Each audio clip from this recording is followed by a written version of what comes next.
All right, guys, welcome back to another live show. Got an interesting show today, actually. We're going to talk about a few different things, and I think you guys are going to enjoy it. So let's get started first. I'm going to show you some images of some Native American dwellings, and these particular ones are basically what the natives in Michigan and surrounding areas had. And they were basically wigwams, and it's a type of Native American structure, as you can see, hut style with birch bark or other types of bark that they laid together. And so it's a particular type of structure, survival hut. And it's very interesting is they have other styles and stuff. They're more permanent dwellings, but the same basic style of the patching of the wood, the bark, as they layered it. But basically, the show today is of Sasquatch dangers and the stories of Sasquatch going into these villages and into these wigwams, and of course tearing them apart and taking the women and children and the men sometimes. Many Native American stories of the region and other places around, of course, America have stories of them raiding and kidnapping their people and going to war. And so there's stories of them actually, of course, you can tell it's just bark. It's not even really wood and strong. So Sasquatch usually rips in and tears through the wall and, has at it. It's pretty amazing stuff. Here we have teepings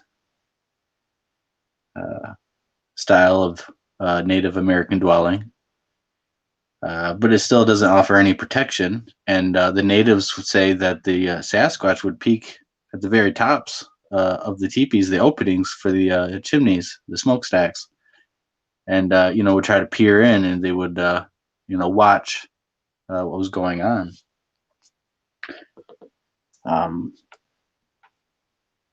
Sasquatches are individuals, and I would say that their temperament is based off probably experiences and family learning. There's definitely ones that you don't want to mess with, rogues, or for whatever reason, even getting old, young, juvenile, teenagers who are, in the process and very hormonal. Become very agitated and aggressive, and sometimes do things that are just socially not acceptable. Taking people or aggressively throwing stuff, or trying to even modern days, try the door, open the door, and look in windows, peek at what people. I mean, but back in the Native American history, there were certain tribes and certain clans or tribes of Bigfoot that traded each other furs and different things, and the natives would make baskets for the Sasquatch, big baskets, so they could collect, gather food and other stuff. And sometimes the Sasquatch would start using the baskets to kidnap kids and even people, adults, being the baskets were so huge. And the natives finally didn't like it, and of course they stopped trading with them and went to war. And the Sasquatch seemingly were never able to make baskets for themselves. They cannot weave uh, the plants and the fibers together to make baskets. And so a lot of tradition is they went to war, of course, for whatever reason. The Sasquatch, some of them uh, kidnapped people, and this is a very common trait with the wild men of lore around the world. These wild people, these wild men, they are kidnapping people. Here's a picture of a Florida skunk ape, supposed Florida skunk ape, of course. Pretty famous picture, I'm sure everyone knows. But for representation, these wild people, are taking Native Americans and they're taking seemingly people. They report that they eat them, uh, and sometimes they breed with them. They try to breed with them. And so out in the West, we have the same kind of dwellings, a little different, but basic huts with grass. And the Sasquatch in these areas, this is the Northern Paiute tribe. It's a big Native American tribe of the Great Basin region of Nevada and California. And they have legends, of course, like Lovelock Cave of giants eating the Paiute, eating them. And they made war. Of course, the famous story of Lovelock Cave is they herded all of these giants into the cave and shot them with bows and arrows into the cave, and then lit the cave entrance on fire. And any that ran out, they killed. Again, it was taking and kidnapping and eating people. They called them cannibals. They would eat the dead of the Paiute and possibly even themselves, is what the Paiute described. And that these giants, not only were from the area, but also were of the river that ran north into different areas. But as you can tell, these structures that the natives have were not very strong. A Sasquatch could easily rip into this, and take the Paiute and take the other Native Americans and different styles and whatever.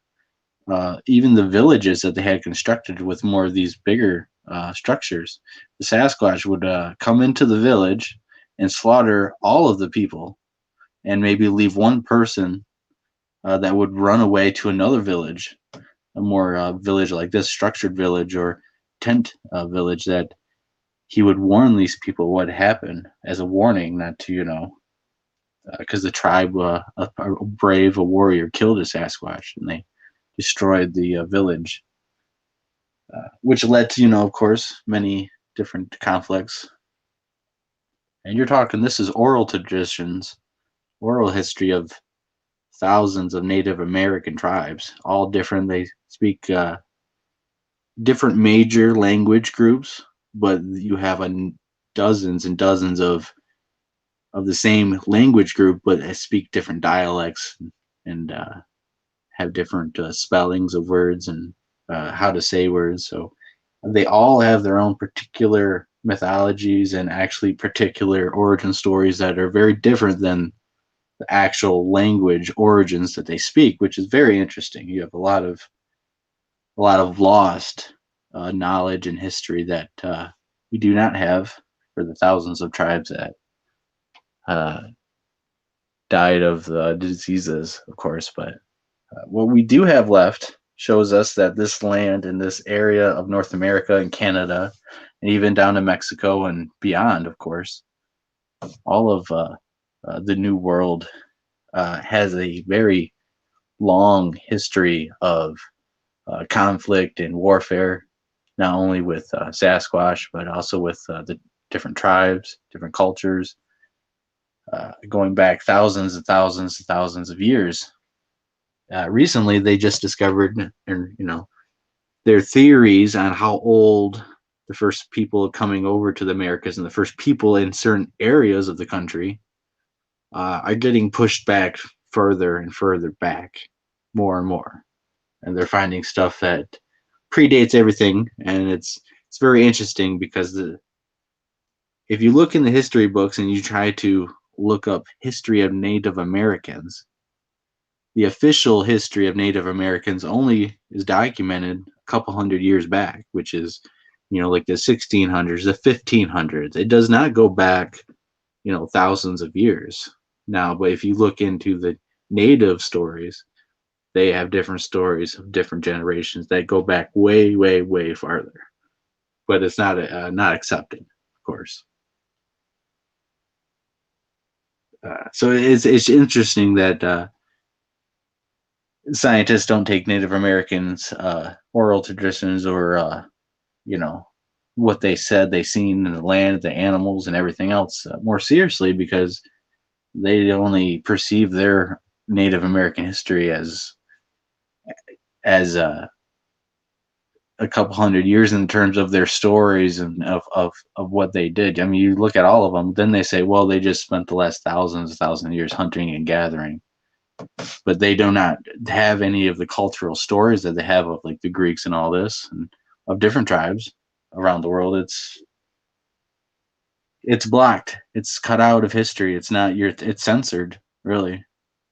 So, but these stories of giants, of Sasquatch, of Wildman, of other cryptids, creatures, of water panthers, of different things that live in swamps, of different things that live in the desert, underground, in river systems. I mean, you're talking a plethora of different creatures that many native tribes said they seen. Thunderbirds, of course, and different animals that were real, like animals. And so what I'm getting at is it was very real to them. They said they were getting kidnapped and eaten by the Sasquatch that would come into the hut and rip it apart and grab these people, whether it was enclosed or not, whether it was a TB or not. And so we have even modern accounts of Sasquatch very attracted to women, very attracted to kids, and looking in windows, tapping on windows, mimicry of calling of the names. You always hear of stories and even superstitions about you shouldn't go into the woods if you hear your name being called by a strange voice and stuff like that. Very, very interesting stuff. And so the natives considered now you're talking about thousands of different tribes that had different opinions and different names, so they weren't all bad, but they usually did have some stories of conflict. But they also had stories of good incidences with these wild men, with Sasquatch, and that was sometimes that they were trading and they were gifting, and sometimes they would help each other out in times of need and struggle. Of course, native tribes would see a struggling clan of Sasquatch, and of course, would they help them with food? And then a couple years down the road, something would happen. The Sasquatch would come and help. Even the Sasquatch would come and defend particular tribes or families against other tribes going to war because of the help and generosity.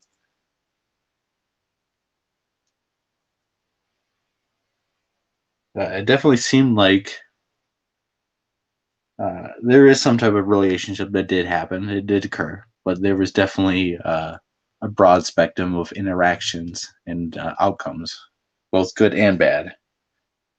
There's stories of Native Americans helping a Sasquatch that was ill or damaged after a fight and healed him.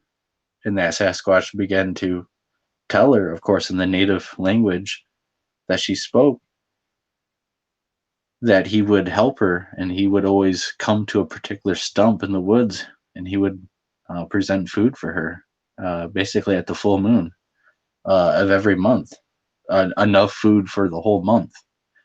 And so this went on for years. But of course, he said, when I stopped giving, the food on the stump every month, you had known I had passed away, I had passed on.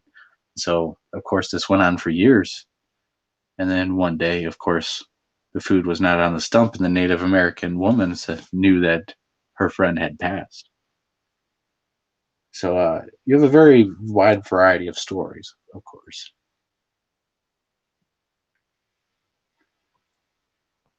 So jumping over across the Atlantic, we're going to go over to Europe and show some examples of wild men painted during the Renaissance, of course. So first, we're going to show this. And these are woodwoos, of course, wild men. These are basically wild men that are painted during the Renaissance. The earliest is about the 13th century.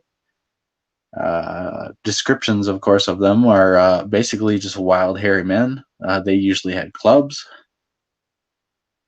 And the interesting part about these pictures is some of them have, of course, these shields and these coat of arms representing them actually fighting and under the banner of certain kings and stuff. You find paintings in Portugal and Spain.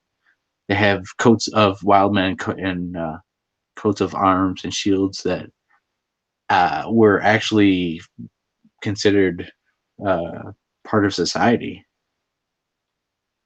actually taking place in part in battles and defending kings. And the medieval representation of some of these paintings, of course, and drawings, here's another one, is of the wild men. But some of the traits that they spoke of were they were semi-intelligent, of course, and they did kidnap people, and some ate people, and some were good and some were bad, and they have some. You're talking about different European cultures and countries, so a lot of places like in Germany, they have. This is a famous one of a German knight attacking or defending against a Sasquatch. It seems like a wild hairy man, a woodwoos of European lore. But they also have in Germany, they had this, but they had it in England, they had it in France, and in Hungary. And they have different ones where they have church. They have them on churches and stuff, but basically they have them represented defending the church because these wild men had converted to Christianity. These wild men were, in some paintings, if the club was held up, it was a wild man that had not converted to Christianity, while a wild man whose club was down in some of these representation on these churches and other paintings and stuff. If the club was down, it had converted to Christianity. But you have, and these ones were particularly bearing the coats of these families and these brigaliers of countries. But here we have the taking of a person. The wild man is trying to take a woman, and the husband or man slays it. And this is representing the trait of Sasquatch taking people. These wild men take people, take women. Clearly, you have different accounts from different cultures across different continents of wild men taking women and having conflict because of it. So very interesting stuff. This is a picture, of course, and so you have this historical documentation of these wild men trying to take women, of course, and they would go after them. They usually had clubs and stuff, and they were very human-like and sometimes spoke the language so they could communicate. Some did not. Some were more wild, but they would usually try to take off with, of course, people, and they would take children, of course, and they would eat them, and sometimes they would try to marry them. Just very, very interesting stuff. This one kind of reminds me of it being on all fours, being in that position like that.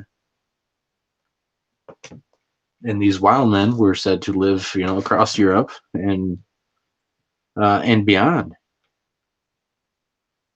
but particularly seem to have interacted with European culture more than ever. At least in the paintings, it seems like there's documentation starting in the 13th century, and uh, but these stories and these accounts would I guess we'd have to be older than that, because a lot of it is after the fact, and uh, stories and paintings of stuff that happened hundreds of years before. So during the Dark Ages and stuff like that, these creatures would be around.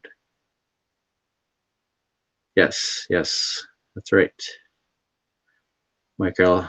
Yeah, he did paint them. I wish I would have pulled that picture up. Actually, I forgot about that. Yeah, and they're in a cave, and they look monstrous. They look not human, but they're humanoid.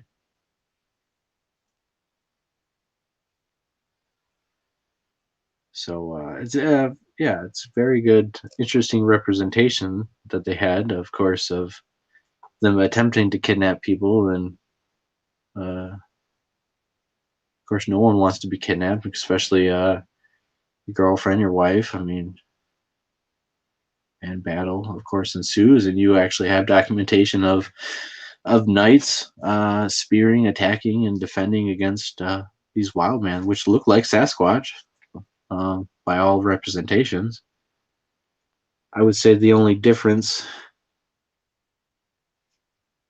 I mean, the only difference between this and the Native Americans at this time period is these wild men seem to speak European of that country, and the wild men of Native Americans speak the particular tribe's language, or multiple tribe languages of the area, because you have stories of them speaking uh, Native American, at least some of them. Uh,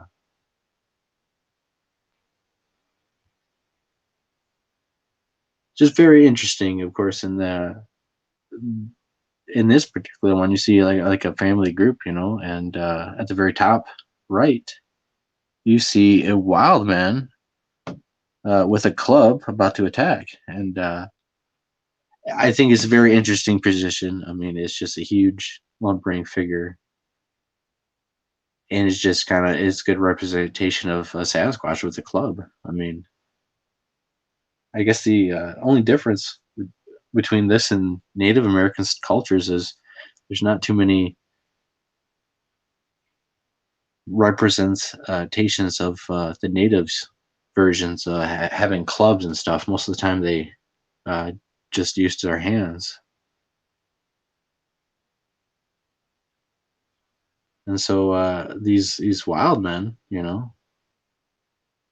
representation, of course, these wild men lurked around the cities and lurked in the forest, and in a time where there was more than just wild men and Sasquatch. There was other cryptids and creatures, of course, in Europe.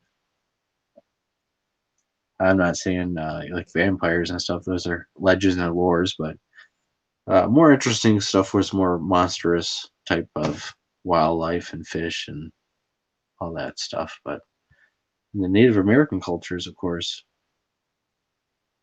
they had some pretty interesting cryptids and big animals that were considered extinct now, but or extinct since the Ice Age. Megafauna, for, animals from the Ice Age that held over and stuff, that the natives seem to have some stories of hunting and killing, or having to go after because it's a monster of a swamp over a lake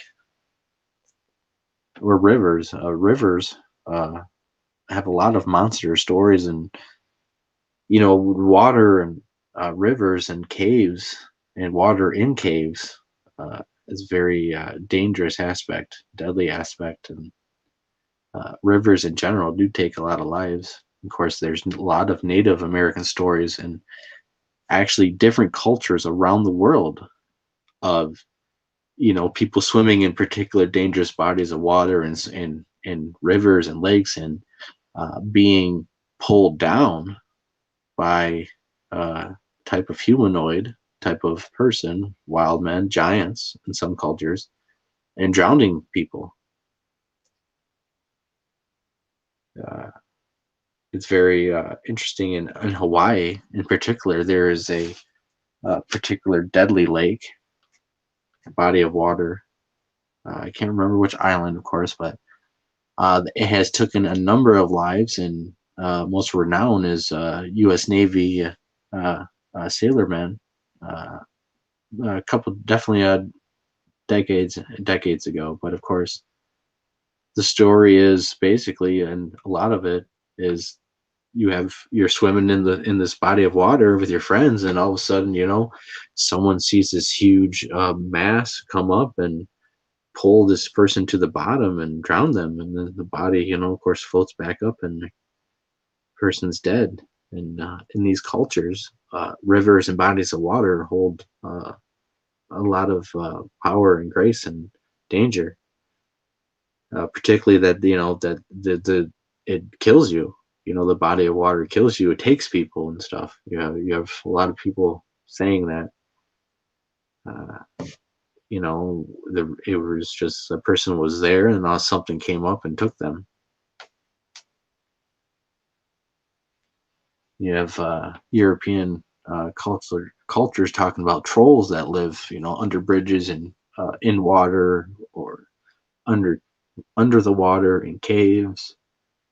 And of course, trolls and different terms like that. These creatures, weren't really friendly to people.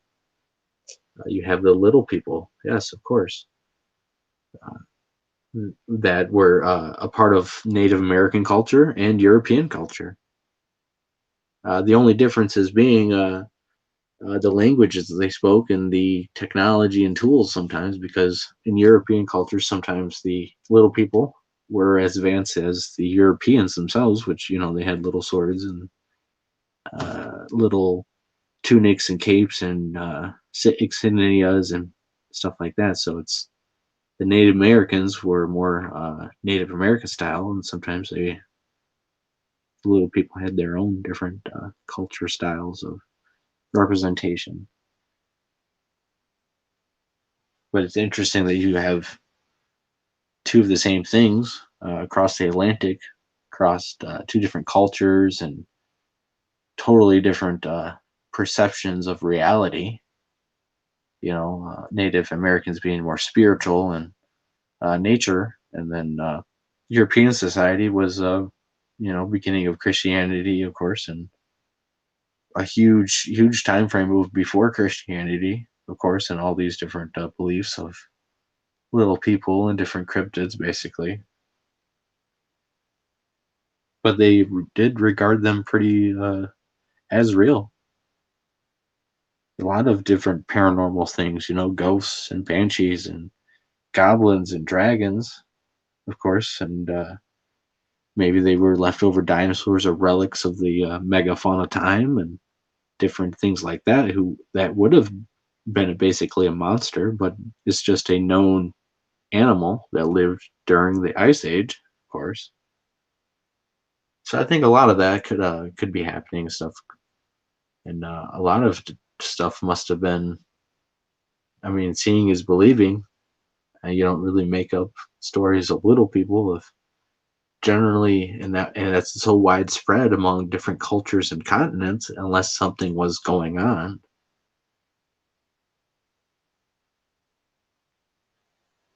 Yeah.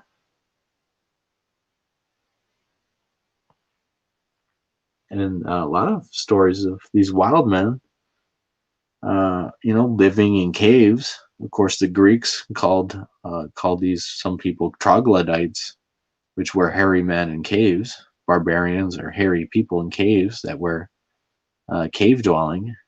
Of course, this picture is 1800s uh, in some particular cave. I can't remember right now, but the story is he snapped this photo and got scared and came back for it and got it developed. And it shows three humanoid creatures inside a cave that, uh, you know,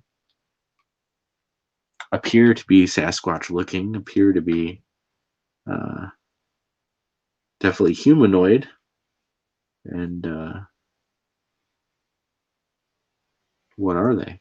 What are these things? What are they? But the whole mindset of Sasquatch is, what is actually going on? Are these creatures? Do they see us as food? Do they really view us as nothing but food, or do they, view us as, I don't know, what else? What else is there? Because a lot of behaviors of modern times show that they're kind of aggressive towards us.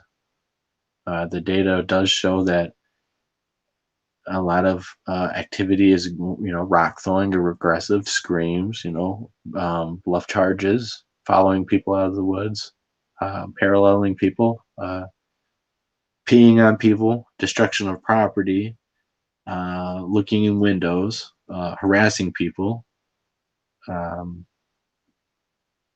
taking of food, taking of pets, killing of dogs, killing of chickens, killing of other animals. Um, I mean, you trying of doors, trying to getting into places, attacking structures, smacking walls, harassing people. I mean, compared to the good stuff, I mean, I think that in and of itself, some situations probably wouldn't seem like it's bad, but inherently, that's if in a human society it's frowned upon. I mean, that's definitely doesn't seem like it's. They don't. I mean, that considers us, not our lesser of them. Or challenging us, challenging them. Um, that behavior is not is dangerous. You know, that doesn't scream your forest friend. Smacking on your house, scaring your kids, kidnapping your dog, killing a dog, or any other thing. It doesn't scream your friendly forest giant. And some of them are, ruthless and vindictive, and in getting the point across. And maybe it's just that you know, in certain creatures, these ones definitely are going to let you know that this is how it's going to be. I'm the big boss of these woods, and you're not going to be able to do nothing about it. But maybe at the same time, some are curious, of course, and are more open to interaction. But I think respect seems to, in my personal experience, respecting nature and respecting the awesome power of these creatures, the capability of these creatures, while being in the woods, uh, is important. Uh, I also, you should be prepared while in the woods. If you need a weapon, take a weapon. You need to be prepared while in the woods. So, and also as a respect factor back at you. I mean, you're not prey. You have the capability of damaging stuff and being prepared to defend yourself against any animal in North America that could hurt you. But also, it's a type of respect that you're not a prey animal that's defenseless. You are should be respected a little bit, and I think that helps. In my research, I think it helps because uh, I don't want to feel like I'm defenseless out there, and you shouldn't be in the wilds of North America. I mean, you have different animals that can really hurt you, and in a survival situation, having a gun or any other weapon is a huge benefit. So it's kind of a no-brainer that you should be prepared. But having this respectful notion that you don't mess with each other in a store and is important because you don't want harassment to happen. Gifting, if you guys gift, it should. I don't suggest it. I mean, I certainly would not do food gifting. If you're going to gift, or gifting is leaving something and not expecting anything in return. So you're not going to expect them to give you something. You're going to, like a gift that's a once over gift. But in trying to have interaction, you should do that with some materialistic stuff, not food, so they don't develop any reliance on that food or anything like that, but more of a curiosity and a more intelligent interaction of items and colors and different stuff like that. Food is, if you leave them food and stuff and try to have interaction like that, you're gonna have them access a more primal brain that they're gonna be hungry. They want food. They expect food. That's not a good mindset to have something in that. Hey, if you don't provide the food one time, or maybe you don't provide enough food, or maybe you look a little good like food.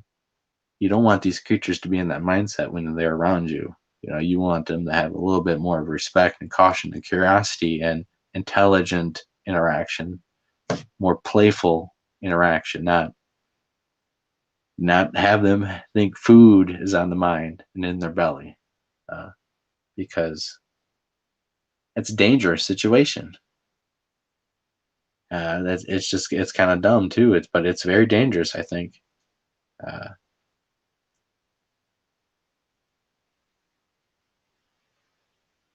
There are reports of these creatures killing people. There are, in fact, dozens of reports of this, and they are hard to find, and they are not reported by the BFRO at all, because unfortunately, they scrub the reports enough that they do not allow attacks or anything violent of the Bigfoot reported or allowed, because they present Sasquatch as the friendly forest giant, or a curious hairy giant that does not hurt people, but could be dangerous, like a grizzly bear. But we know for a fact through historical documents and historical reports, and then reports through newspapers and different sources, that there is in fact attacks on people that have happened in the last couple hundred years since Europeans have been coming over, and of course the oral traditions and documentation of Sasquatch eating Native Americans. And we have modern reports of Sasquatch seemingly harassing people, and particularly doing the same characteristics that historically they've always shown, which is trying to potentially kidnap and eat people. I would say certain ones.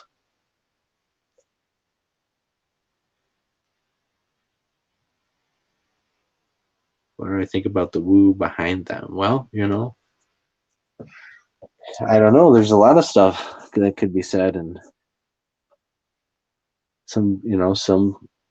sometimes maybe coincidences are not coincidences. I'm not sure yet. I have not personally had enough evidence and experience, in my opinion, to really jump me to the side that they're very paranormal. Or I think they do have certain natural abilities that they can do, like being incredibly stealthy, and they can hide and get out of an area very invasively to to the point where once they're, just 10, 15, 20 feet away from you, can't hear them no more.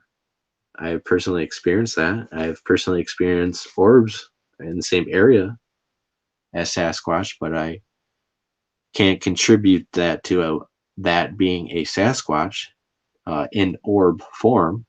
I would say that I've seen an orb in area of Sasquatch activity before. So I've experienced other paranormal malfunctions of my camera uh, and research equipment in the areas of Sasquatch activity, but I cannot contribute that to Sasquatch as of yet in my own personal research and experiences. But there is a lot of strange happenings and strange things that does happen around these creatures or with these creatures, it seems like. I think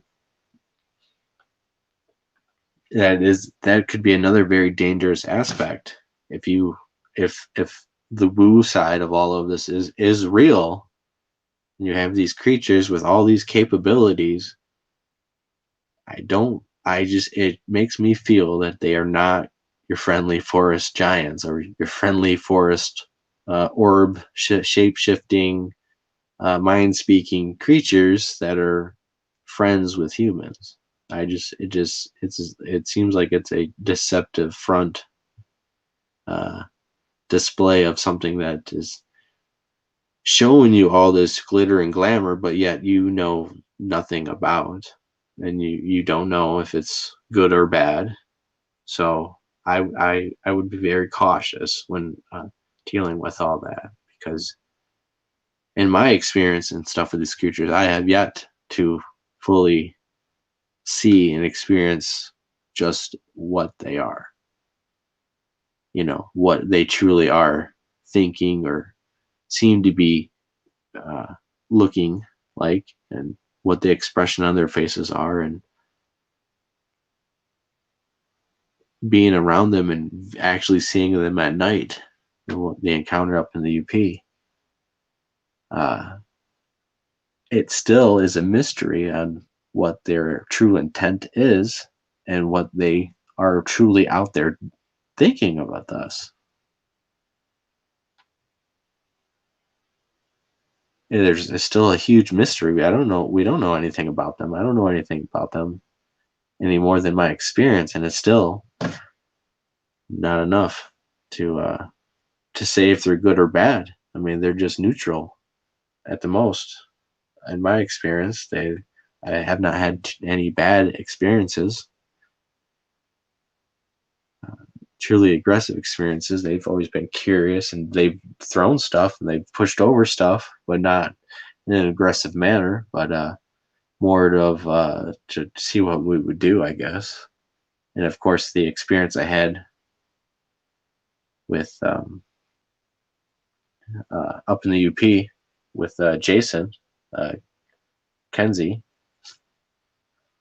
was we were walking away after looking at this broken sticks, and they alerted us to their presence on purpose by uh,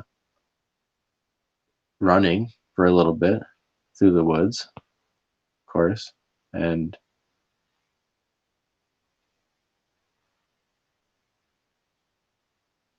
they uh,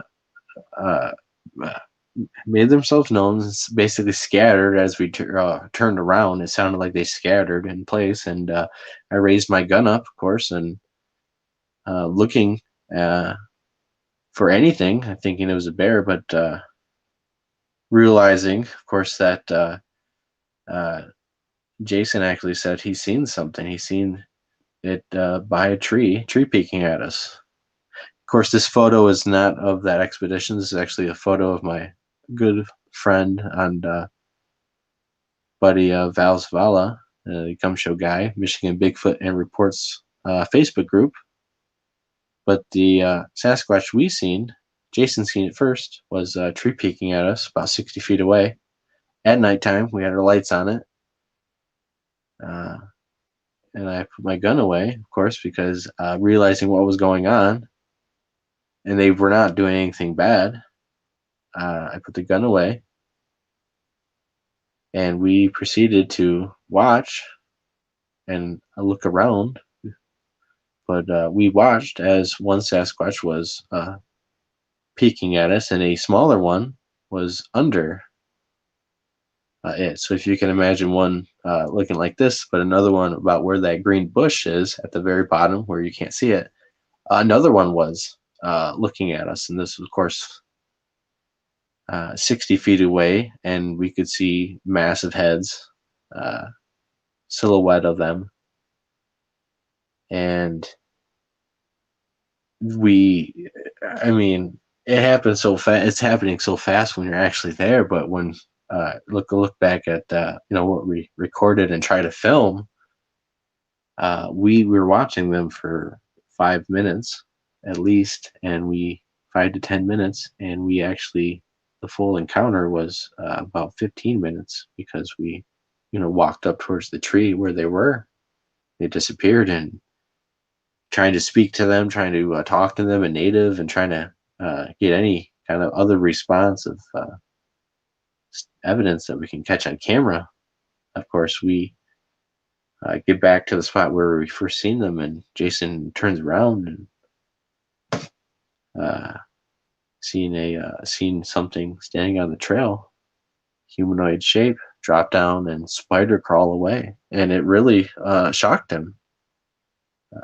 I was right next to him. It shocked him. I mean, he couldn't believe what he's seen, and he's a animal photojournalist, and he takes pictures of animals. He's been around a lot of animals. He's been to a lot of places, and I know that freaked him out because he's never experienced anything like that before.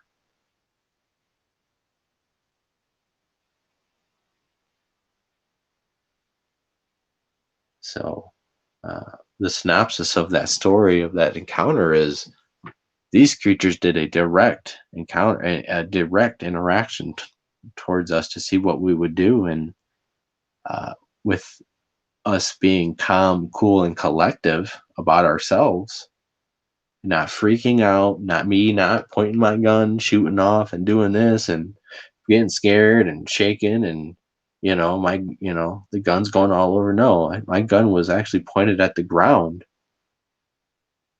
towards the direction. But once we started seeing stuff, it went right. It was never pointed at anything. It went right to the shoulder.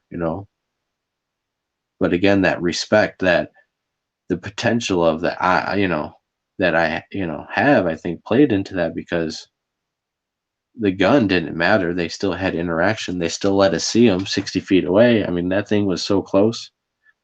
Those things were so close, and there was two of them right there 60 feet away at a tree looking at us like this picture, one underneath it.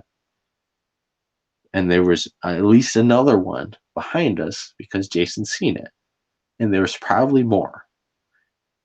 The two at the tree were so close that they could have charged us and got to us before I could ever get the gun off my shoulder and aim and shoot anything.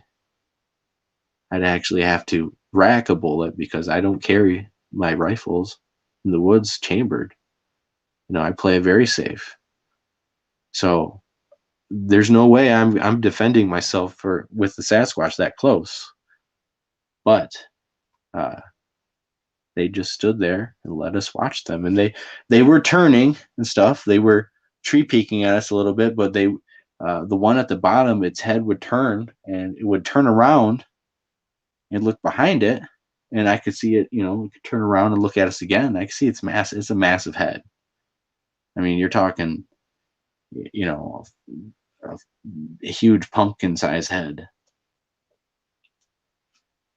I'm not sure how big the creature that was on the ground lower was, but the creature standing up was, 7-8 foot tall.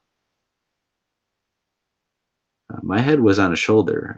I know Jason was actually viewed it more because he spotted it first and he was watching, and I was looking around us because of Well, I guess maybe I knew or subconsciously, but it seemed like with the whole scattering that there was multiple ones around us, and I was trying to look to see where the others were. But when I viewed and watched them for multiple minutes with Jason, these things were just looking at us and just looking back and tree peeking and just being in the open as much as they could. We had our lights on them, not the brightest lights, but the lights did enough that we seen them, and we pointed at them, we talked to them, we spoke to them in English and native, and um, didn't have any verbal communication, but they definitely knew we were watching them, and they proceeded to let us. But there were other ones all around us, so I don't know how close they were. I'm sure they were definitely within kill range, but they just I don't know which one was in charge. I don't know what the you don't know what the situation was. Is it interaction that's good? It didn't seem like it was bad. It could have been bad being surrounded like that. I mean, they could have taken us out without us ever knowing. So they did not have to alert us to them, but they did. I don't know. It was very interesting. Maybe even a test to see how we would interact. I mean, I have a rifle. I mean, they try that with a dozen people or 100 people. How many people are going to turn around and sling that rifle off like I did, but chamber and actually start shooting instead of not even pointing it at anything, putting the gun away and taking your chance. You know, it's just amazing show of respect and calm, cool, and collective interaction that is possible, that can happen, but it did not reveal any more insight of what Sasquatch is. I didn't find out if they how they live, where they live, what they truly do. I don't but it was truly magnificent interaction. But it definitely did not reveal any more insights into what Sasquatch is, which is kind of left me with more questions than answers, and more mystery, and more an aching to find out what are they. I mean,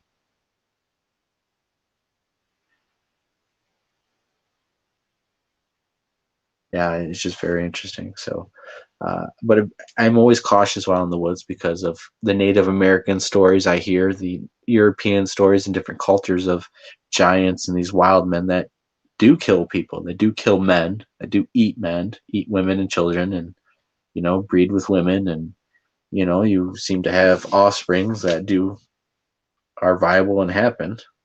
In some cultures, they describe this, and so it's very interesting, but very scary when you have missing 411 into the picture of a lot of missing people, documentation of some of them in very strange, all of them in very strange circumstances, but some of them have reports of seemingly Sasquatch components to them. In some famous cases, actually witnesses describing a bear carrying a kid away from the kidnapping scene. So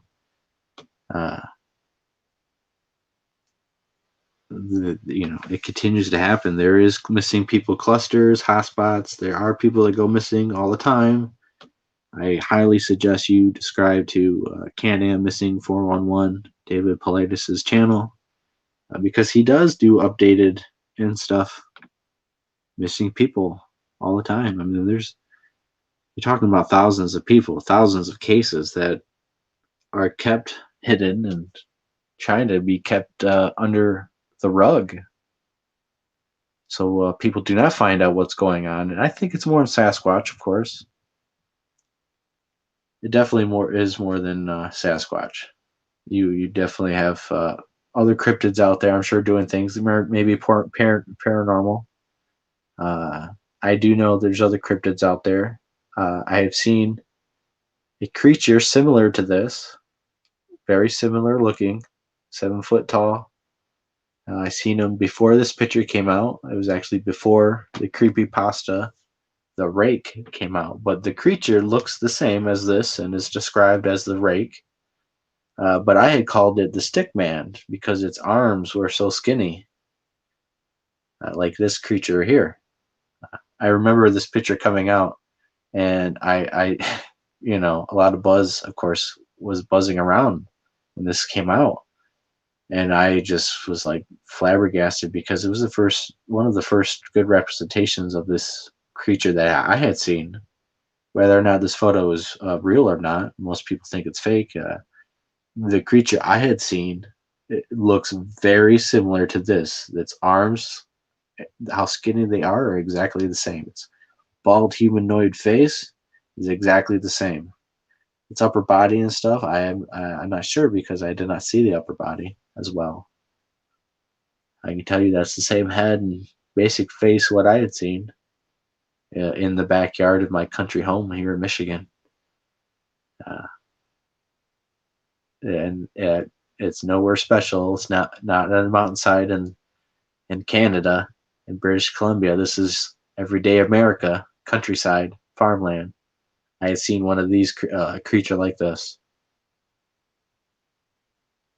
So I do know that there's other things out there, more in Sasquatch, and I don't, they're not studied as much. They're not known as much.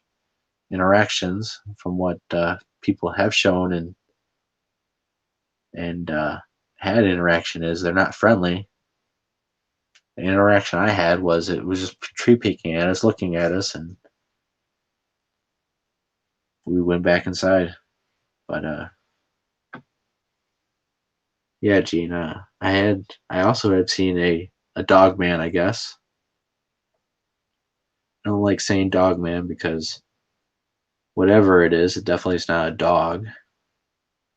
It looked more like a wolf when it was running on four legs.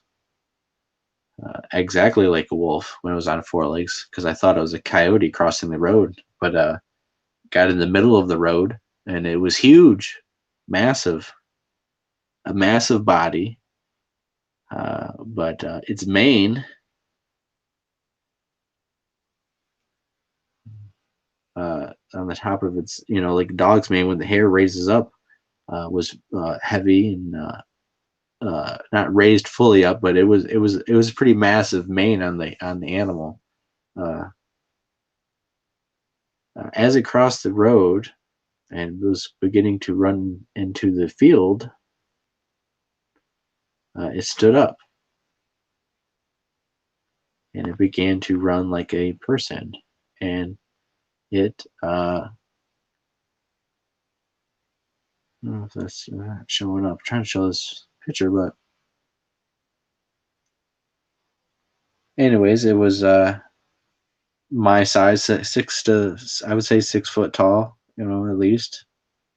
And it was running very fast, extremely fast, as fast as it was on all fours. But it continued to run on two legs like a human until we passed it with the car and couldn't see it. And I mean, it was close enough to a house that if someone was looking outside the window, they would have seen it.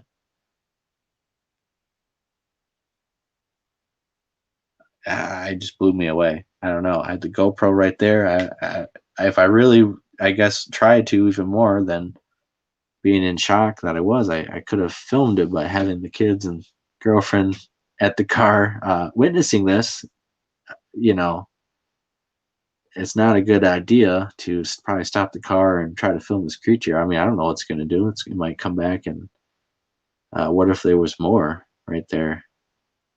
You know, and that's here in Michigan too. So you have three different cryptids that I have personally experienced here in Michigan that I believe to be real because I've experienced it enough that it has changed my life, and I've began to go down this path of research of Sasquatch mainly, but all these other cryptids that have always interested me as a kid and growing up. But when you're actually in the situation in these woods and actually at nighttime, in the middle of night, all night, uh, a lot of the times nothing happens. I'm out there all the time, whether I got a few hours or can go all night, and a lot of time nothing happens. But it's only certain times certain stuff happens, and it seems to be mainly Sasquatch, with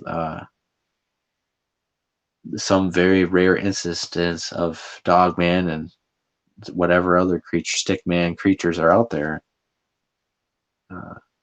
For whatever reason, Sasquatch is definitely more rare on the regular. So you have to wonder, do these creatures interact? I would have to say so.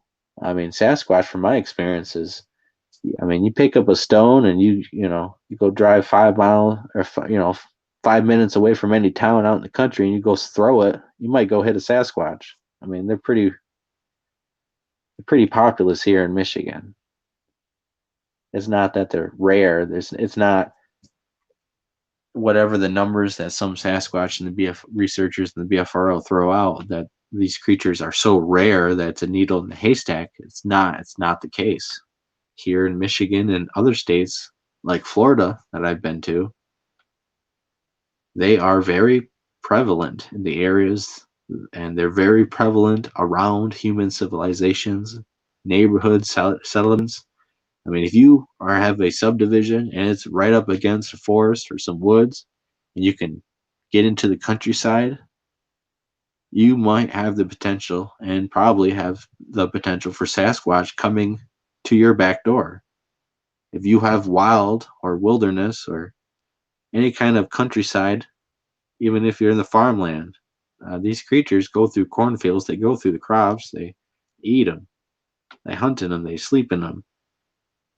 They go right up to people's back doors and they, steal dog food. They eat cats, missing pets, Sometimes it's not always the coyotes. They get your dog or get your cat or your chickens.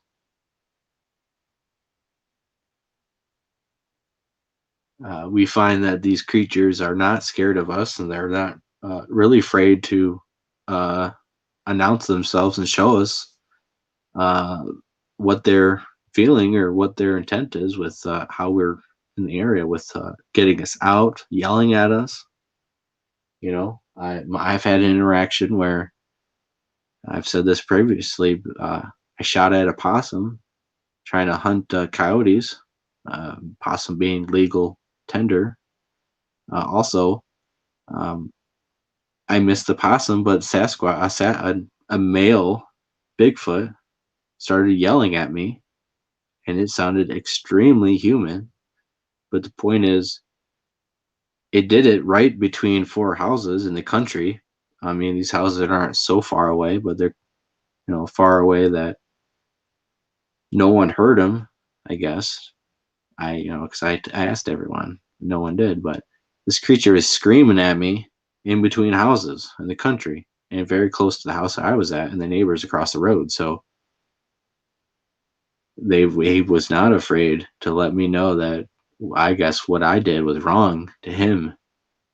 And so you have a dangerous situation that a human, with our modern rules and what we do for fun, and we can do this, and normal human activity of hunting at nighttime legally, very just made this creature go bananas. In fact, that its female counterpart was talking and bickering to him to calm him down, I'm guessing.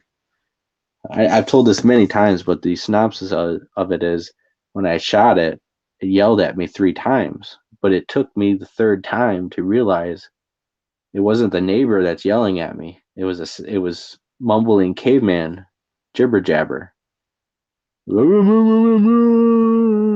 He just mumbling, yelling at me at first, and then he started coming down towards me and yelling at me in different samurai chatter, I guess you would call it. And a female was doing the same thing, but they were bickering and fighting back and forth, like a married couple, a fight.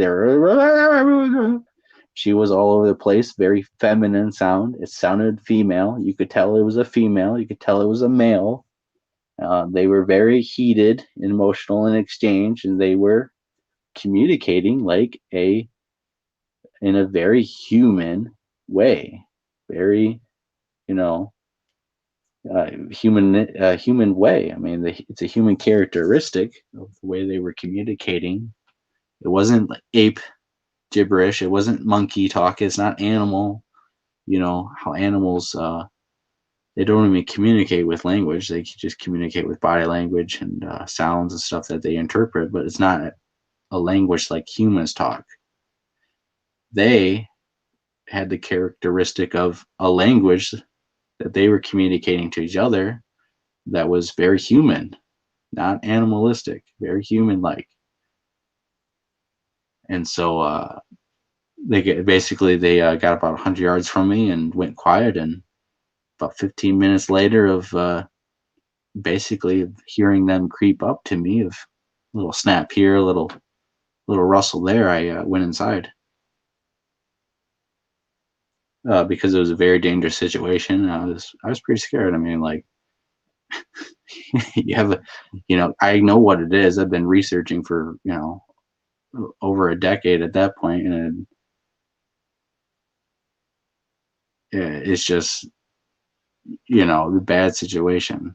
If it was someone else, a person who had no idea with Bigfoot, they might have thought it was a person. But but they would really have to deceive themselves of hearing this not English talk of these things. But a person who was naive and ignorant might really have thought that was people and would have said hello and tried to talk to these things. But it could have ended very badly. Doing the wrong move, which is all I did was shoot a gun at nighttime, which I was allowed to, and in human society, in our American society, we are able to do as a recreational hobby. And the Sasquatch viewed it as very, very personal, disturbing a hunt or whatever. I'm not sure, but if I was in the wilds or with no houses and not close to, you're talking about right there, there's 4 houses. I mean, it could have ended very badly for me. And this creature was very mad and just screaming at me next to houses. I mean, if he was pretty heated up to do that. So, being in the wild, that could have ended very differently, because, maybe they wouldn't have you guys wouldn't have never found me. I'd be a missing person. And so it's very dangerous to have interaction with these creatures. It's not something, it should not be perceived as a pastime. It is fun. It's fun to go out with your friends and your comrades, but it is a dangerous undertaking. It's not child's play. It's not a game. Like, you're going after a creature the size of a grizzly bear that has the potential to rip you in half. You should probably not treat it with any lack of respect whatsoever. Okay, that's just dumb, dangerous, and will get you hurt. With any animal, I mean, even a little squirrel or raccoon can really mess you up.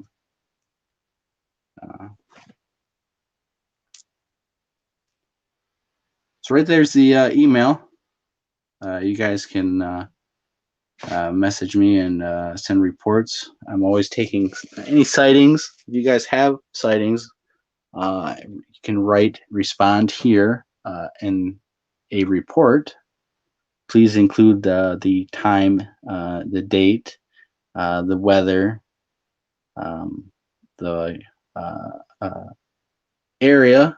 Doesn't have to be the exact spot, but maybe a county of the state and stuff. That would help. Be very, very helpful. Any other key details, and of course, the whole encounter would be very greatly appreciated. And of course, if you guys want to come on the show and tell your stories, send them that way. I can read them, take a listen, and have some fun with people. So contact me there. But we're always taking reports, always trying to data mine the reports and find these characteristics of Sasquatch, which seems to be a broad spectrum, but definitely a pattern that is not so friendly. I would say very individualistic, but a lot of it in human society would not be treated as friendly interactions. So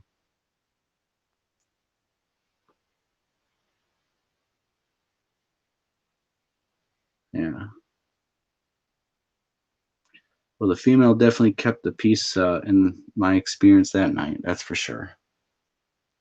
I've been doing this for 18 years now. It's been a wild ride. Very good learning experience. It's been fun. Been a headache. Sometimes been it's been interesting, but going out there in the woods, the one thing I always do is you have respect for the environment you're going into, because even though going out in the wilderness or the on the trails or whatever doesn't feel dangerous to most people, Americans, this land is still very rugged and wild, and you can get into some situations very easily that you just don't expect, that you just don't think would happen. And it doesn't take much for you to get hurt, injured. It doesn't take much for an animal to really attack. You see a lot of people trying to take selfies with animals. That's not going to end well. You need to have respect for any animal, because any animal cornered will defend itself and attack. And so we need to make sure we respect these creatures and don't push their boundaries, because you don't know what their boundaries are. You don't know what's going to be acceptable or not to them, and what they're going to do to you. At what level did you make them mad, and at what level are they going to carry out their vengeance on you? And in some places, I would say you have tribes of them that probably don't like people, that hate people, that straight up probably hate us because of our destruction of the land, of what we are doing to them, because we push them onto the edges of their land that we've encouraged upon, and they're living on slivers of land that they used to live on. So you might have individuals and whole clans and family groups that, given the chance, they might really, decide you're not making it out of the woods that night or that day, or you made them mad, or this or that. But at the same time, a lot of the interaction that personally had an experience, it is more of a cautious curiosity and not aggressiveness, not too bad anyways. Just that one time, that one situation. But you never know what's going to happen. You don't know at all, because I have been in that same area and had seemingly them mimic an owl. They were around me. Being around them and hearing them sneak in the woods, it's a particular sound, and I've heard it enough that I do feel like I can really pick it out, because it is very slow moving, and it does not sound like a 8 foot tall, 1,000 pound animal. It actually sounds like a very small animal. But I call it slinking through the woods, and they're sneaking, very stealthy, and it it's hard to describe, but it basically sounds like their footfalls are muffled almost, is what it sounds like. But you hear them creeping around you, and uh, they're incredibly silent. They're incredibly effective, dangerous alpha predators of the landscape that can take out a human, can take out bears. They can take out anything. There's reports and there is actual reports of people finding bears with heads, necks broken, completely twisted around. They're in trees. They're impaled on branches. They're ripped apart. You have actual people seeing a grizzly bear running away and a Sasquatch running after it, throwing boulders at it, chasing it. There's reports of bears which jaws are snapped backwards, broken, like something grabbed them and just pulled their jaws apart. There's reports of black bears being eaten, of because the only thing dangerous to a Sasquatch is young in the wilderness in general would be wolves and bears, and possibly bobcats and lynxes, but coyotes, but generally wolves, bears, and the bigger predators uh, that would actually prey upon a Sasquatch juvenile. So there's actually documentation and reports of them defending and attacking them, and seemingly that's maybe a grizzly and bears would actually attack and eat Sasquatch young if given the chance, I guess. Uh, but and wolves are found, and deer, of course, are found with head and necks that are completely broken. And I'll actually, you guys, give me a minute. I'll show a picture that I took actually of a deer that seemingly has some very odd things going on with it. So let me pull that picture. I do not actually have it ready, so it'll take 1 minute.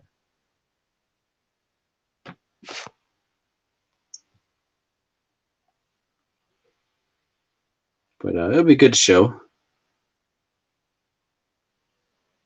It's very, very interesting stuff that they find these animals with the characteristics being the neck being broke, the neck being twisted, or hind legs being broke on deer especially. But basically the neck being broke, the neck being uh, um, attacked and dislocated, separated from the spine as it's pulled and yanked almost. It's,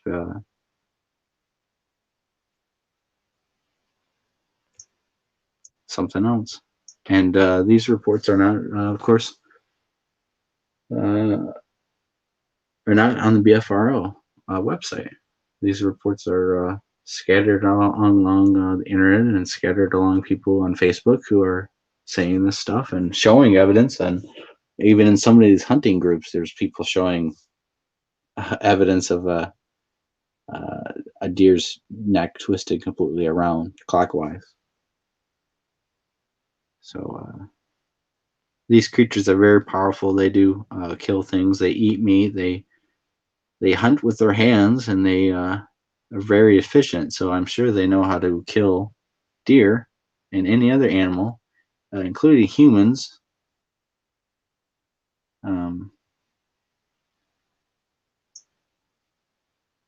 Very efficiently and quick and stealthy, of course. So it's very dangerous being out there with these creatures. You should have respect. So this is a deer carcass that I actually found and took pictures of in a particular area that I researched. And this particular picture, you can see the neck is it's outstretched and seemingly broke. It's actually mutilated. The deer is actually mutilated. The deer is cut up, scratched up. It's we get another picture here going. It left out there, and the meat is not taken. I don't know. It's weird.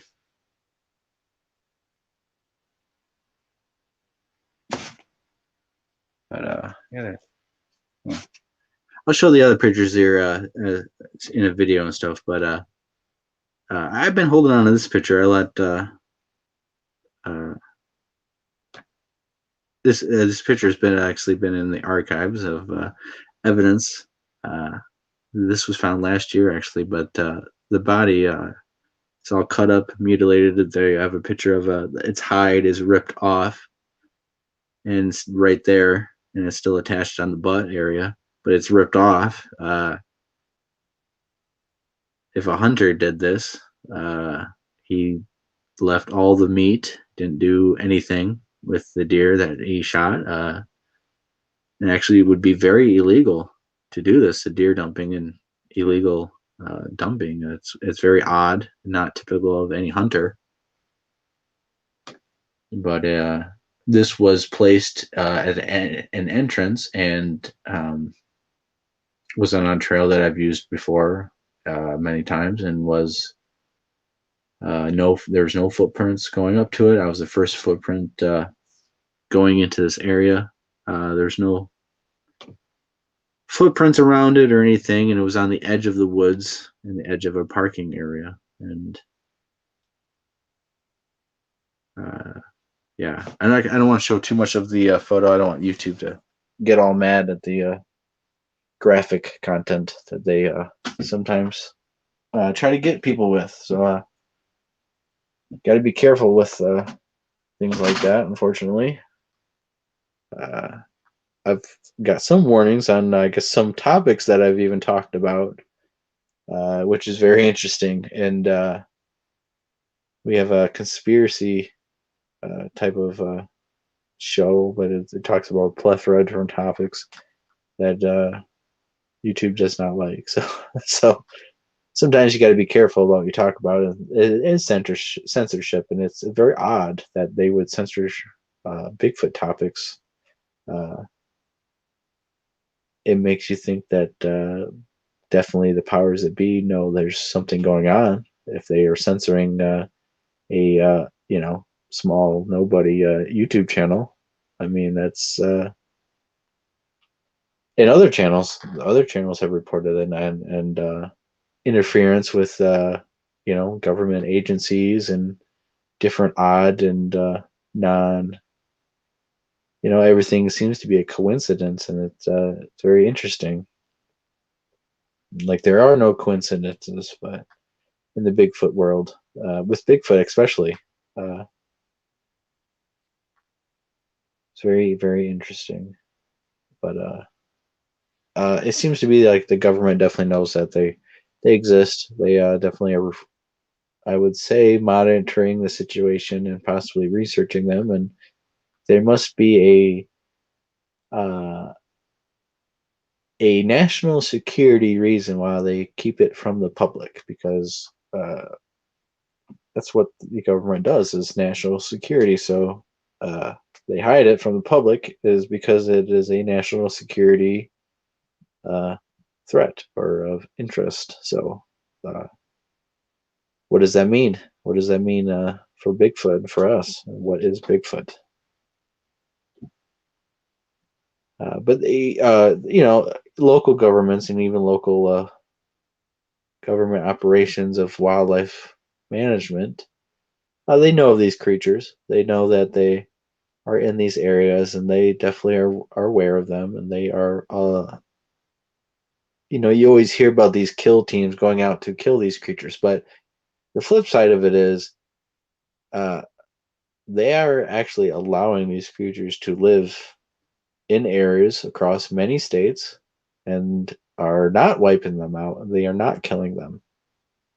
they know that they're in these areas and they are allowing it to happen. They're allowing people to go camping there too, but they do not reveal anything. They don't acknowledge it, but they definitely are aware. So it just what kind of what is really going on? Is it just monitoring? Is it full control? I mean, it seems like uh, they allow and treat it as a uh, something that is living in North America, but they have to hide from the public. Are they a tribe of people? Are they caveman like Denisovans, Neanderthals? I mean, you have just different hominids that could.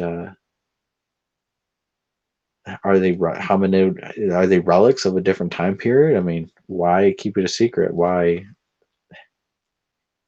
keep it a secret? Okay, and then why would you manage it as if it's just another animal or another wildlife management project? You know, if it's an animal, why don't you reveal it to the public? And if it's not an animal, why, uh, why is there so much effort into giving it land and giving it areas and just monitoring them? I mean, it begs to reckon was the story of Teddy Roosevelt creating the national forest. Was that because of his experience with Sasquatch? Some say of his, being the one trapper who got away while the other trapper was killed by a Sasquatch. Was that Ted? Was that actually Theodore Roosevelt? He was a big game hunter. He was very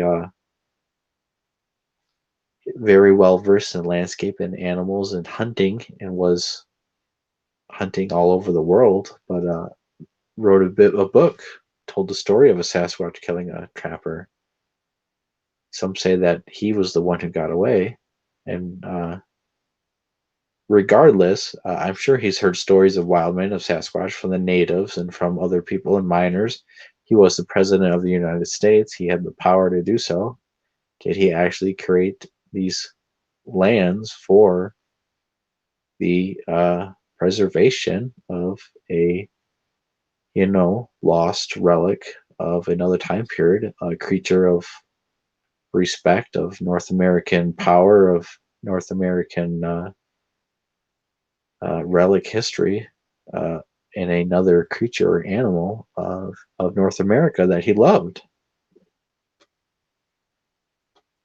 I don't know, but they certainly have a program in place to monitor and set aside land and wildlife management. They stock food, they plant crops, they stock rivers with fish and stuff. I mean, they do all sorts of projects. You just look into it, they do all sorts of stuff that would benefit Sasquatch, and of course benefits other animals. I don't know. It's a very, very odd, weird situation. You have two sides of the spectrum going on at the same time. I guess rogues and bad ones have to be taken out, and ones that are decent and docile seem to be allowed to be in areas where people and family and kids go camping through the whole summer, weekends, every weekend. It's very odd practice, very odd situation. So yes, it all makes you wonder.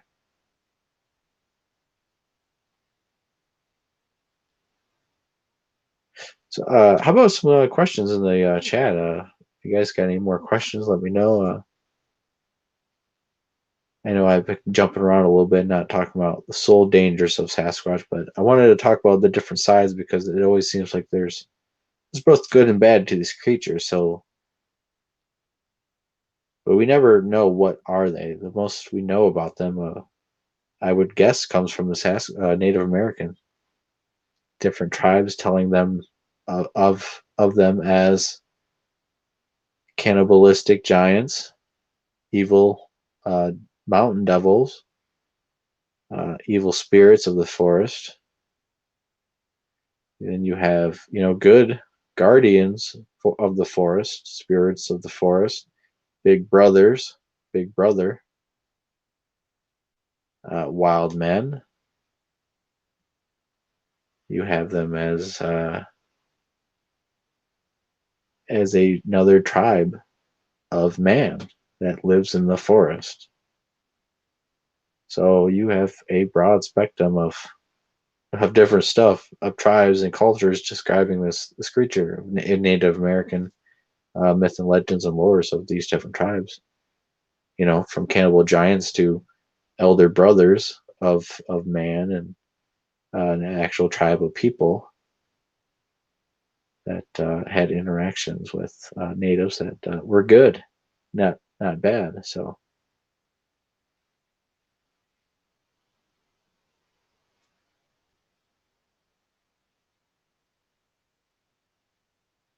yeah, I mean, you have different cultures around the world of giants eating people.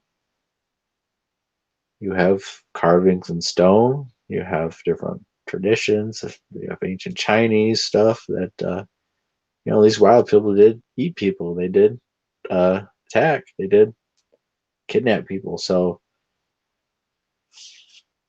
you got to be careful out there, guys. If you're actual researchers, you should be cautious and careful because it's not.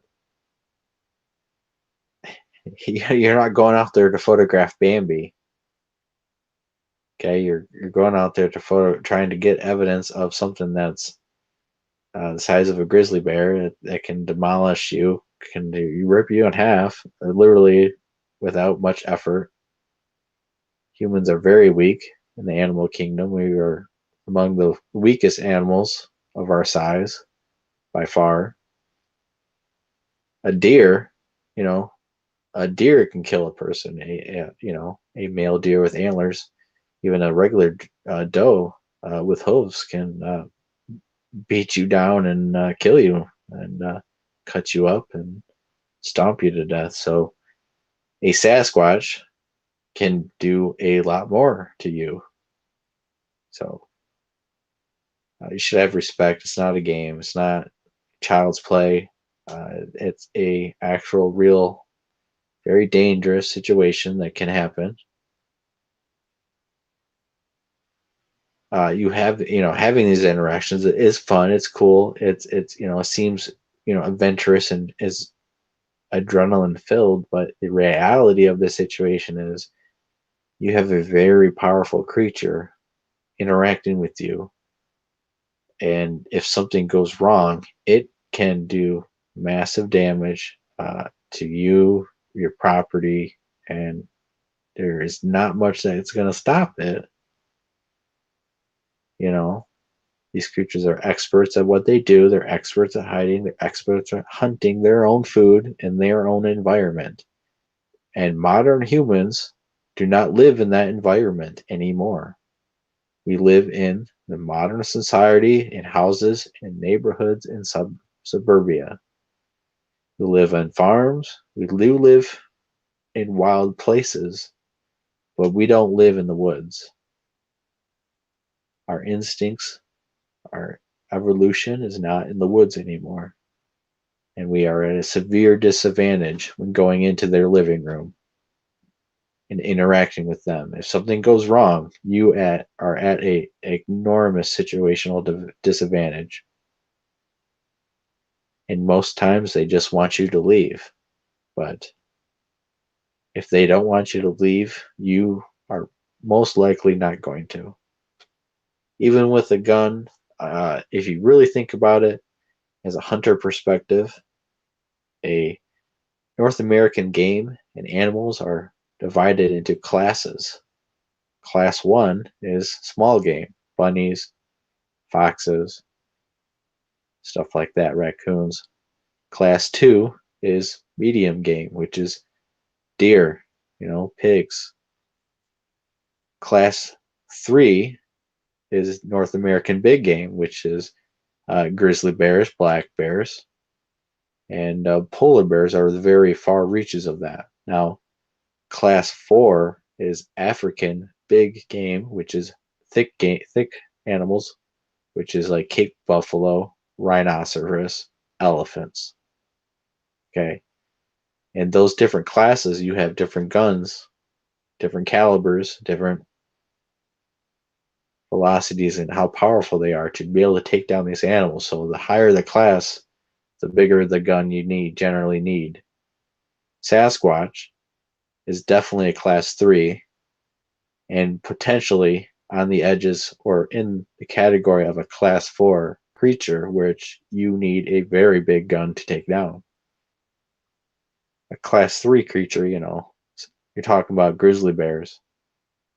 And, if you don't really realize how big a grizzly bear is, go watch some of these documentaries of them next to a person. I mean, it's the size of a Volkswagen, some of these creatures. Sasquatches are huge, 12 foot tall. 8 foot tall is huge, up to 12 foot tall, or even bigger. A 12 foot tall creature that's massively built, that has muscles and power, is an enormous creature to take down if you had to in self-defense. Most handguns, particularly probably every average handgun, is not going to do the job. If you get a headshot, potentially, but we don't know how dense their bone mass is, and if it's very dense bone mass and thick skin, it's not going to do much good. I don't know many people. I don't know if you guys are all familiar with the guns and gun sizes and rounds, but a 9mm handgun, certain types of ammo, you have different sizes of bullets for 9mm that are still 9mm that are shot at different speeds, velocities that can penetrate better, that don't penetrate as good as others. So every bullet has a grain size and has different sizes within its caliber, different speeds and different constructions of the bullet, heavier bullets, harder bullets. So getting in the very fine details of it, you would need some calibers and grain sizes might do better than others. And the average bullets that people practice with and self-defense rounds are probably not, because a self-defense round, a hollow point, does not have penetration. So what I'm getting at is people thinking that their average 9mm or the average gun is going to do some damage to these creatures. It's not realistic. I would go with the statistics of data showing the handgun effectiveness of handguns versus bears. And you have 9mm that have shot and killed bears, and you have all these other ones, but the most prevalent, the ones with the stopping power are, magnums, 44 magnums, and 45, even 10s. But generally speaking, the Department of Interior's documents and memos and training is a 44 magnum at least, and on up. You want the bigger the better. Big bore Kazools, 454 Kazools, not your average self-defense handgun. It's probably not going to do much damage. If you have nothing else, you use it. But what I'm getting at is these creatures are very powerful. They're very dangerous, and most humans, even armed, are really no match for these creatures. I carry a rifle that shoots a big enough bullet that I feel it could do some damage. But in reality, any human that attacks or even defends against a Sasquatch is most likely not going to make it out, because of if there's others around, and these creatures are just too powerful, and they can sneak up on you. For you to get the shot off at one, you'd have to actually know it was right there and be prepared to do it. But I think most of the time they creep up and they wait on trails and they can snatch you very quickly. And that's what they do. They want minimal conflict when attacking a creature, like any other predator to prey. So I hope that we're not prey to them, but you can't ignore historical traditions of Native Americans that say that they do kidnap and eat people. So, anyways, I guess that'll be probably about a show. Probably wrap it up here, guys. I hope you guys enjoyed it a little bit. We'll be back on here soon with another live show and some other interesting topics and more stuff to show you. And, definitely a good night. I guess I'll answer this real quick because I can't figure out why there's 3 toes if inbreeding is true. I actually found a 3-toe track, and I don't know. Is it inbreeding? I don't know. Is it something else? I'm not sure. Is it a totally different creature? It seems like the ones in Florida, especially, it seems to be a lot more 3-toed tracks found in Florida than I would say anywhere else. So I'm not quite sure if it's a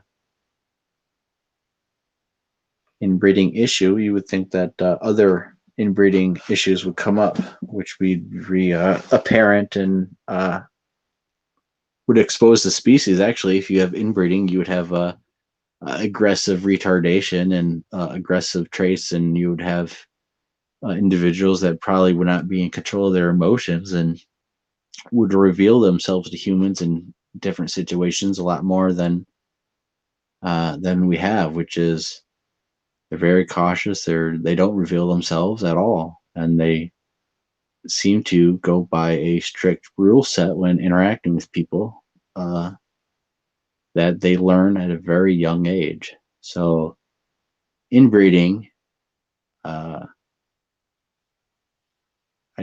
don't see it happening to the effect of they're not having any detrimental effects from it, because there's no individuals that are totally just not obeying and following the rules, let's say. If that makes sense to you guys. It's getting late here. I'm kind of tired. It's been a long day, but I'm definitely glad I was able to do the show tonight.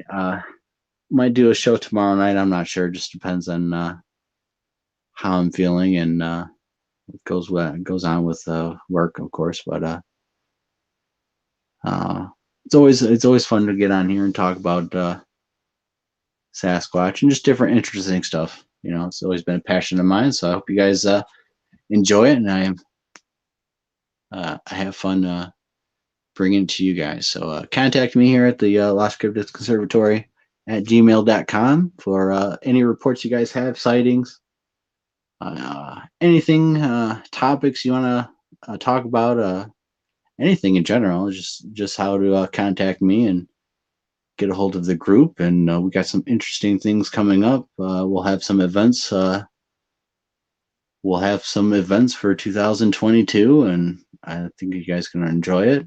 And we are going to continue to give you guys evidence when we come across it out in the field. It's hard work.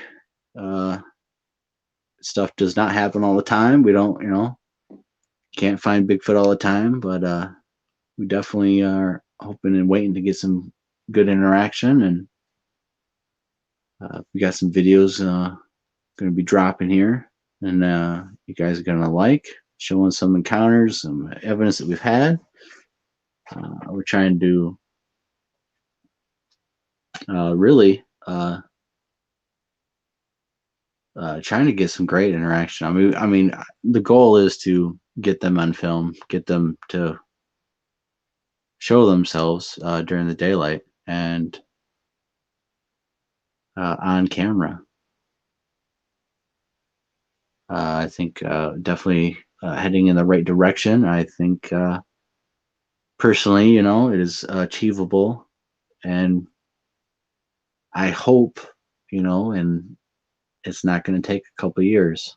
to get really good evidence to show you guys from the Lost Cryptids Conservatory. So definitely definitely need your guys' support, and definitely need to bridge the gap in the community with researchers and skeptics too, be seeing and looking at the real evidence and not allowing hoaxes and trolls to ruin evidence and discredit researchers who are really trying to show you guys the real deal stuff. And that's what we're about, is showing you the real deal stuff and investigating and being hardcore about it and getting into the woods and not staying at camp all day and all night. Is we're actually going into the middle of the swamps and going into these places, because that's where Sasquatch is, and most humans are not doing that. So anyways, guys,